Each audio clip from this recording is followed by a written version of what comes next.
We are back now at 7:30 here on CBS Mornings, and there is an unfolding humanitarian crisis off the coast of Florida as migrants from Cuba and Haiti take to the sea in a desperate effort to reach the U.S.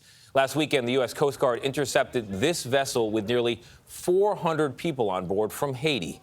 Officials say more than 4,000 migrants have made their way to this country by boat since August alone. Manuel Bojorquez got a first-hand look at the efforts to stop these dangerous crossings. Manny, good morning. Good morning. Some of the agents we met are actually from Ohio, but they've been sent down here to help patrol these waters. Just how much are they needed? The Coast Guard says since October, they've intercepted nearly as many Cuban migrants as they did the entire last fiscal year.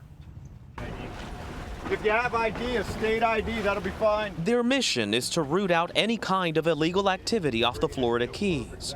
But agents with Customs and Border Protection's air and marine operations say more often than not, it's in plain sight. There's been a pretty, I would call, substantial uptick in migration from Haiti and Cuba. It's been massive, I would say. Massive. Yeah.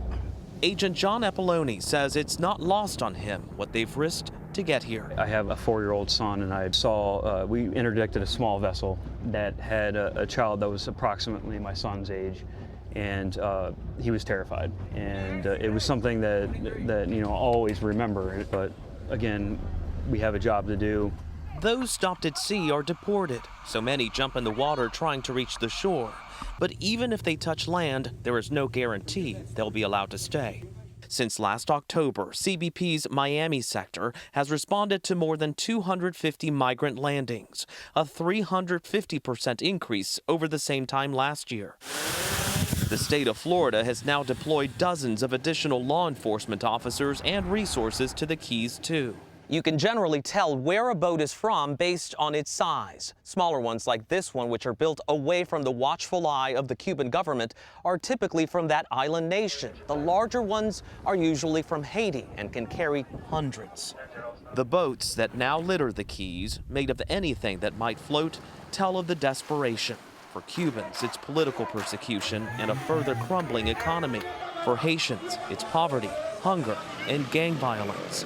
Adam Hoffner is Assistant Chief Patrol Agent for Border Patrol's Miami sector. There are many hazards at sea on board one of these vessels. There's not even, seats for them to sit in. They don't have any life preservers, things like that. He says migrants arrive dehydrated and sunburned. At least 65 have died at sea since last August.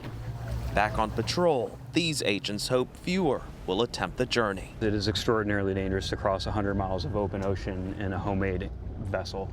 It's just not safe. The Biden administration says that those intercepted at sea will not be eligible for new legal pathways created for some asylum seekers. The agents here are hopeful that their message is getting across, either because word of deportations is spreading or because of their increased presence in this area. At least over the last week, the number of migrant arrivals dropped. Vlad? All right, Manny, thank you very much.